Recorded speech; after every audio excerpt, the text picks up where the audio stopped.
questão 8 diz o seguinte: um avião percorre 2.700 quilômetros em 4 horas. Em 1 hora e 20 minutos de voo, percorrerá que distância? E aí? Como é que a gente vai resolver aqui esse problema? Olha, primeiro detectamos quais são as grandezas que estão existentes aí no problema. Então, a gente tem duas grandezas: a grandeza distância, que está em quilômetros, e a grandeza tempo, que está em hora. O próximo passo qual é? Você vai pegar todos os dados do problema e vai armar aqui, tá? Nessas duas grandezas. Então, quais são os dados que nós temos? Um avião percorre 2.700 quilômetros. Então, 2.700 quilômetros você vai colocar aqui, tá? Que é a distância percorrida. E aí, falta o quê? Em 4 horas. 4 horas não é o tempo, então você coloca aqui 4 horas. Continuando, em 1 hora e 20 minutos de voo, olha só, em 1 hora e 20 minutos de voo, ele percorrerá que distância, tá? Então eu vou colocar aqui a medida X, o valor X. Então, o que é que nós podemos fazer agora, gente? Nós vamos agora analisar se essa regra de 3, ela é simples, a gente já sabe que é. Mas vamos analisar se ela é diretamente proporcional ou se ela é o quê?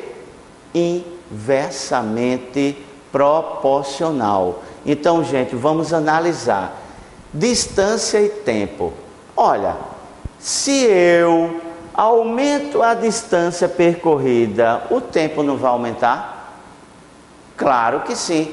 Se eu aumento o tempo de viagem, é óbvio que eu vou também aumentar a distância percorrida. Agora, preste bem atenção, a velocidade aqui, ela não está sendo tratada nesse problema. Se ela não está sendo tratada nesse problema, então nós consideramos que a velocidade, ela é constante, ela não muda, tá? Vocês têm que prestar muita atenção nisso aí. É como se a velocidade não mudasse. Então, se eu aumento o tempo, a distância também aumenta. Logo, essa regra de 3, ela será uma regra de 3 diretamente proporcional. E é óbvio que numa regra de 3 diretamente proporcional, vocês vão organizar esses dados aqui numa equação sem alterar a posição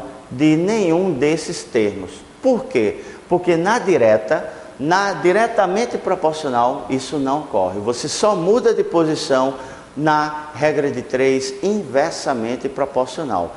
Mas, antes de fazer isso, qual é o detalhe que a gente vê aqui? Pessoal, tem um detalhe aqui que, se a gente não fizer uma mudança, a gente pode aí fazer mais cálculos. Então, o que eu sugiro? Eu sugiro que 1 hora e 20 minutos, é óbvio que a gente não pode colocar lá na fração, não podemos. Então, a gente tem que fazer o quê? A gente tem que transformar esse tempo aqui, 4 horas, para minutos. Então, vai dar quanto? 4 vezes 6, 24, eu terei 240 minutos. E 1 hora e 20 minutos equivale a quantos minutos? 1 hora, 60, mais 20, dá 80 minutos. Logo, ao invés de eu trabalhar com 4 horas e 1 hora e 20 minutos, eu vou trabalhar com quais informações? Eu vou trabalhar com 240 minutos e 80 minutos. Por quê? Vai facilitar o nosso trabalho. Nesse caso aqui nós temos 2 unidades, eu não podia trabalhar. Então, vamos agora montar a nossa equação, tá? Então, eu coloco aqui no numerador 2.700, tá? no denominador eu coloco a variável x, nesse numerador eu vou colocar 240 e aqui, olha, o 80 vai ficar embaixo. Olha só, gente, eu vou fazer o que agora? Eu vou multiplicar x por 240 e que é igual a 80 vezes 2.700. Qual foi essa propriedade? A propriedade da proporção, tá bom? A propriedade fundamental. E agora, o que é que eu faço? X é igual a quem? Olha, 80 vezes 2.700 sobre 240. Olha só, está na hora de quê, gente? De realizarmos o cancelamento. Ó, esse zero com esse zero, tá bom? E agora, 24 eu vou dividir por 4, dá 6. 80 eu divido por 4, dá 20, tá? E agora, o que é que eu faço aqui? Olha, 6 eu divido por 2 dá 3. E 20 eu divido por 2 dá 10. Eu tenho 10. E agora, o que é que eu vou ter aqui? Olha só, gente, vamos limpar essa equação. Eu tenho 10 vezes 270, então eu vou ter 2.700. E aqui eu terei 3. É óbvio que 2.700 dividido por 3 vai dar quanto?